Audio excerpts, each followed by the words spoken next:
So here we go. All right. So I am here with Twila Herb, the owner and entrepreneur of, I want to say Wild Ginger. I want to say coffee, but Yes, I that'll think do. there's also Yeah. another business though. Before I was on the website and I'm like, hold on, it looks like there's another business now as well with the actual cafe. Yeah, so they're currently operating as two separate businesses. We may combine them, but one is Oh, Wild Ginger Coffee, and then the Wild and Free Cafe is a separate company. Yeah. okay. So I'm a business teacher and I'm always looking for entrepreneurs to speak to my class. So thank you very much for taking the time to talk to us. Of course. We are learning about social entrepreneurship, social enterprises, right? That triple bottom line that it's not all about the money all the time. For some Yeah. people, it's about other things. So I'm going to be really honest with you and tell you that I actually found you in 2021 when another one of my students Wow. that was taking business leadership in an online course profiled your business in one of her reports. And I That's was like, what is this company? What is, and so I was on your website and I was looking at, so I was a little bit of a fan, right? And so then when Jesse, your nephew, my student right now, you know, he mentioned you in one of our class posts yeah. and his aunt, and I was like, oh, You're like, maybe I'll I get know an that one. I know yes, that. I was like, maybe maybe I'll get my opportunity to finally actually talk to Twila. So thank Uh, you. of course. No, thanks for So having me. just starting, first of all, tell the students, what what happened? Like, why did you start a social enterprise? This is such a cool story. That's a good question. It was a few different things. I think I was learning about like the social issue of human trafficking. First of all, along the at the same time was learning about good coffee. Never grew up drinking coffee. Our household is not a coffee drinking household. Drank some kind of sludge that doesn't really count as coffee when I worked in a factory, and was like, well, this seems to wake people up, so I'll give it a try, but it was not very good. And so I had had some friends who were baristas, and I started to learn. So I was kind of these two worlds were coming together, and I was spending time in Africa before I started this. And that's when like I kept learning about human trafficking and wanting to find out more and more and more about it. And the more you learn about it, just the heavier it is, and the more you're like, what on earth can you even do? Right. And at the same time was like learning all about coffee, and then was in East Africa where the coffee is absolutely phenomenal, and that's where I tried Burundi coffee for the first time and started bringing it home to my friends and family, and they're like, this is the best coffee we've ever had. So when these two, it was kind of like passion and purpose kind of like colliding into one, and I birthed that company as a way of like, what can I do to somehow eh, impact Yeah. this social issue? And just because the thing that kept coming up over and over again, especially with that particular issue, is the vulnerability of people, how they get into that situation, and how vulnerable they are also coming out, which is kind of where I'm most passionate, is that reintegration part as well. And that having like safe employment and funds, that kind of thing. And so I was like, how can we do this use in a sustainable way using business? Um, Rather than charity, which I'm not against charity. We've are crowdfunded a lot of what we're doing, and people Yeah. have been so generous. But how can we build this to be sustainable? And I was like, well, maybe business. Maybe Yes. business is a way that if we can be profitable, we can actually give more and do more. So it started kind of like that. Wow. And if I remember correctly, I mean, wasn't it like the late 2016, 2017 where you first of all had this idea? Like, when did it actually start? Yeah, so I kind of had the like, I need to do something about this moment way back in like 2015, 16, something like that. 15, Yeah. I think. And then I thought I was going to come home, get my ducks in a row, and then go back. And I was like, ooh, maybe I'll start a coffee shop over there, because I just Okay. loved Uganda, loved East Africa, loved. Anyway, so I was like, ooh, maybe I'll go back there. But that was not in the cards, as it were. So Yeah. I kept trying to like start this company. It just wasn't working, and nothing was working, and nothing was working. Right. And finally I quit for a while because I was like, well, this isn't working. And then all of a sudden, it just started working. That's about as in the simple terms as I can put it. I mean, it has not been easy at all, almost ever since then, but things started falling into place, and we were able, because just getting the coffee from Burundi, like you don't Right. see a lot of it around. It's really No, hard to get. It's no. expensive. Um, So even just trying to figure that out, it just took a really long time to get that. So finally in 2020, we launched and we're like, oh, we'll do like events and we'll sell our coffee online. And then COVID hit, and then we're like, oh, we won't do events. We had done one event and then everything shut down. And so because everything got forced online, that actually helped us, because we were only online. We had no brick and mortar, but that was Mm, always kind of the dream okay. to have the cafe. But it was Right. like we had to start smaller and smaller and smaller and smaller until we had something that a next step we could do, because you don't usually start that big. At least in my experience with entrepreneurship, it's usually the small things that grow. Right. And we're talking a lot about how it's really okay to fail and how you're going to make a lot of mistakes, and it's the grit, the Mhm. resilience Mhm. of not giving up. So can you share with us, what was the hardest part? Like, well, here you're about 4+ years into it. What was the hardest part? Honestly, I think I thought at the beginning, every time I hit the thing I think is the hardest part, there's like a harder part. So I think like I look back and I think, oh, what I thought was hard then, like what I'm dealing with now in trying to open the cafe is like exponentially harder. And I have this thought, I'm just like, this is actually also not the hardest. Like there's harder things coming, or just a different kinds of hard. And I think it's that like, and I'm kind of in a season right now where I'm having to really bring myself back to like, why are you actually doing this in the first place, and is it actually worth it? Which is a very valid thing I think to ask yourself at any moment in anything that you're doing in life. Is why did I start doing this? Mhm. Is it still worth it for me to keep? Is it still worth all this? Because there is a tremendous amount of sacrifice involved in starting anything.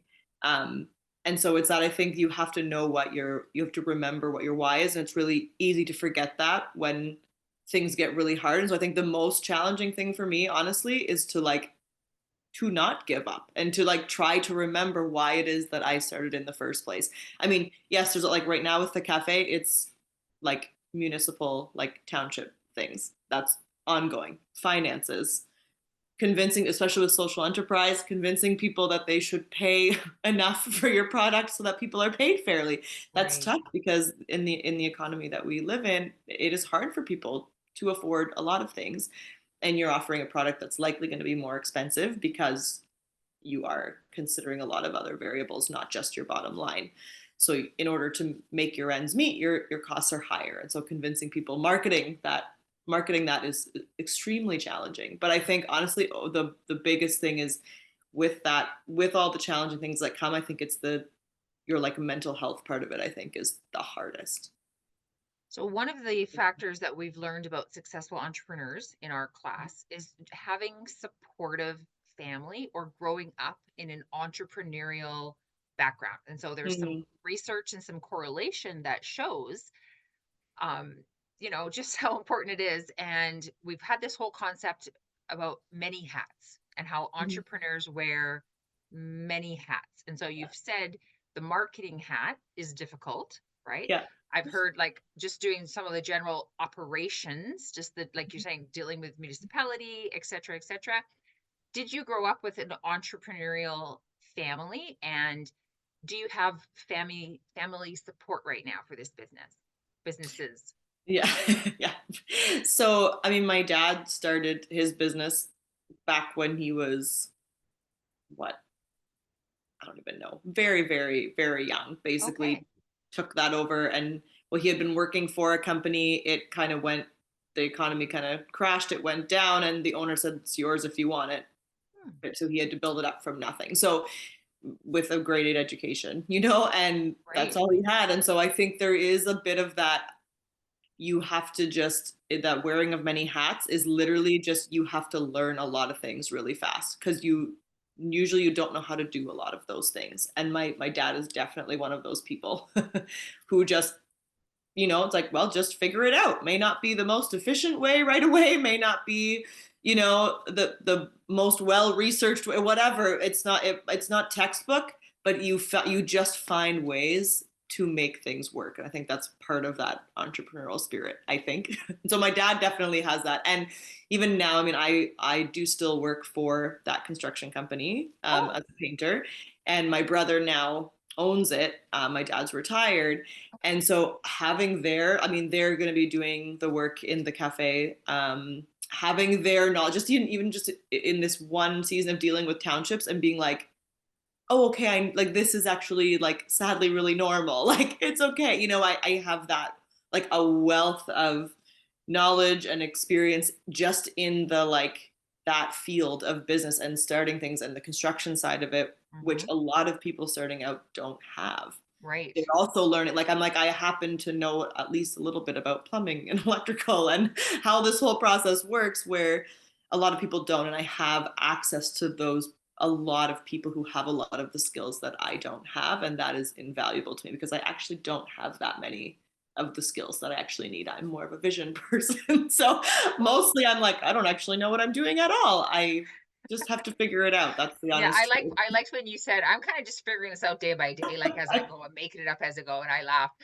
And we also talked in our class about how sometimes it's really okay to outsource, right? And to Hmm. go, "Look, I don't know accounting, so I'm gonna hire a bookkeeper," Hmm. right? Have Hmm. you taken advantage of some of the specialities and then really said, "You know what? It's better for me to pay someone to do that for me than for me to get it wrong."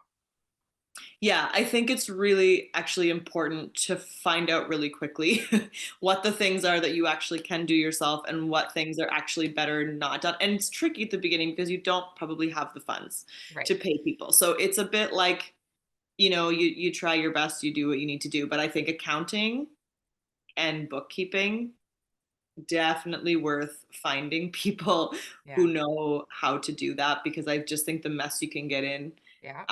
if that's just, if it gets behind or it's not well Mhm. taken care of. Mhm. So that for sure. And then I found someone to do my social media marketing more from a standpoint of like time. I was like, I actually don't have time for this. Right. And I Right. found someone who like loved it and was super excited about it and was willing to like do it at a really, like, they were also learning. So that's Yes. another good way too, especially if you're starting up, if you can Good advice. find people who also want the experience. And so they're not looking to make a wage or a salary that's at like someone who has 12, 13, 20 years of experience. Right. They're willing to learn. So you're like, hey, here's an opportunity for you to try some of the things you've learned fresh out of school, fresh out of wherever.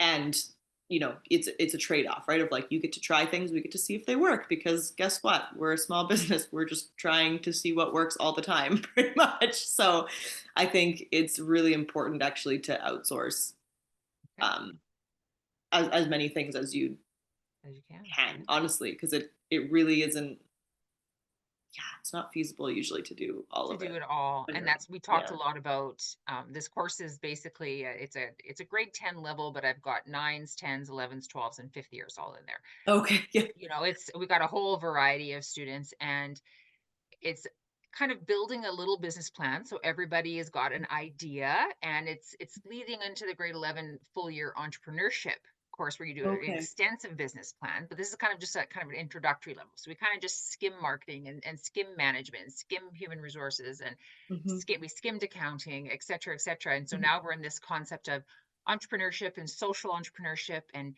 Yeah. how you're going to try to wear all these hats, and you're going to be working 14, 16 sometimes hours a day to get this business launched, but that's Hmm. not sustainable Yeah. forever. Right? Yeah. So No. you're No. young, you're in your teens and 20s, sometimes when you start out, and you might have all that energy, but life will just get busier as you get Hmm. older, right? So Yeah. Yeah. what advice would you give to a teenager, who's got these ideas? Because I've got some cool business ideas that the kids are Yeah. doing. What advice would you give a young person? Patience. Be Okay. patient. Honestly, I think it's hard, especially for people, I'm assuming, like us. I'm gonna include everyone that's, if they're in this class, they're probably like, you have a million good ideas a day, and of course they're all really good, but you can't do all of them. And so it's just because if you have a really good idea, timing. I think timing is really honestly one of the Mm, biggest things. Um, you can have, right idea, wrong time, right? And if you push and push and push and push, like I did this for years, pushed and pushed, tried to make it happen, tried to force it into existence, and I completely burnt out and had to stop. for a couple of Wow. years. But when the time was right, it's like either you might not be ready for it or it might not be ready for you, That's one way or the right. other. But it doesn't mean you give up. It doesn't mean you quit on that Yeah. dream, but it's like, what can you, like, the dream or the idea is probably so big and you probably have this big vision of how it's going to look, but what you see might actually be 15 years down the road. So back it up. And I would just say start small. Start small, So smaller, good. smaller, even smaller until you're almost like, this is what happened to me. Basically, I was like, if I start any smaller, there isn't anything here, Mm, but it's like, it's when you break something down, you make it small enough it actually becomes manageable. And then you do that step, and then the next step comes, right? And the thing that you're seeing is probably not going to happen in 6 months or 1 year, or maybe even, I mean, we started the coffee company 2020. Um, for example, we have had the property we have now. Actually, so we started actually working on this cafe thing in 20, I think it's been almost 3 years now. We still haven't even started construction. wow. So I just, it can be really hard. And you can ask anyone who knows me, I'm not super patient. So I say that to myself. It's patience is really is key. And knowing that just because something doesn't happen, like really be comfortable and get used to the idea that it's probably not going to look like how you think it's going to look So right good. away. And be Yes. willing to start with something, you know, like start with what you actually can do right now. Mm, And if that's just write your business plan, well, then do that. If that's just make a list of all the things you really want to do and get them out on paper or yeah. like whatever that is. And then you just, and then what's the next step? And then what's the next step? Because I think we get really carried away and we want to see that 20 steps down the road, but that actually might be what you're seeing. And it might be discouraging, but I don't mean it to be, but that might be 20 years down the road, what you're Right. actually seeing. And you don't know what that path's going to look like. And I think nothing will burn you out faster than trying to force something into existence that's not meant to be there yet. But it doesn't mean that it's not, doesn't mean that you don't have a good idea. It doesn't mean, Right. and sometimes you need to have 17 good ideas before one sticks. That's also like, you know, it's not to be, to be discouraged if the first thing you try doesn't work. Hmm. So Try good. try again. So Try good. something So else. good. That would be my advice. All right. My last question for you is where would you like this businesses to be in 5 years and 10 years? What's the goal? Oh well, at this point, I would say I would just like the cafe to be open. Okay. That's No, fair. That's fair. um, no, I think, I mean, we have sort of bigger goals for the cafe and things that we would like to be able, that we want to do with it once we are open. And Hmm. within a year, we want to be able to offer paid internships to Okay. survivors. So that's really Fantastic. the reason that we opened it. Okay. But a lot of that kind of stuff is like we will be just kind of doing on the down low in the background, but we want to be able to give out of our finances from that to Beautiful. organizations that are helping women. And then we'll see from there. I mean, Beautiful. people are like, "Oh, are you gonna have a second one?" And I was like, "Let me just get one open, and then we can talk about that." So honestly, I think I really would just like to see. Um, I'd like to see it open and really like thriving, like the staff thriving, the business itself, like just doing really well, and just being like in a really settled and good space. I mean, I know I don't know what's going to happen in 5, 10 years, but at this point, it's been so unsettled for so many years. And like that's really my biggest ask right now is can we just not go under after we Okay. have worked this hard? Yeah. Because you just don't know, right? Yeah. You don't know. It's been a lot of years. I'm like, if we could just be okay in 5 years from now, I'll be happy, and then I can start dreaming about the next thing. Which I mean, I know me, I'm already dreaming about the next things, but that's what I want. Well, that is awesome. I don't want you to hang up, but I am going to say goodbye to the students. And I want to say thank you very much for your time today.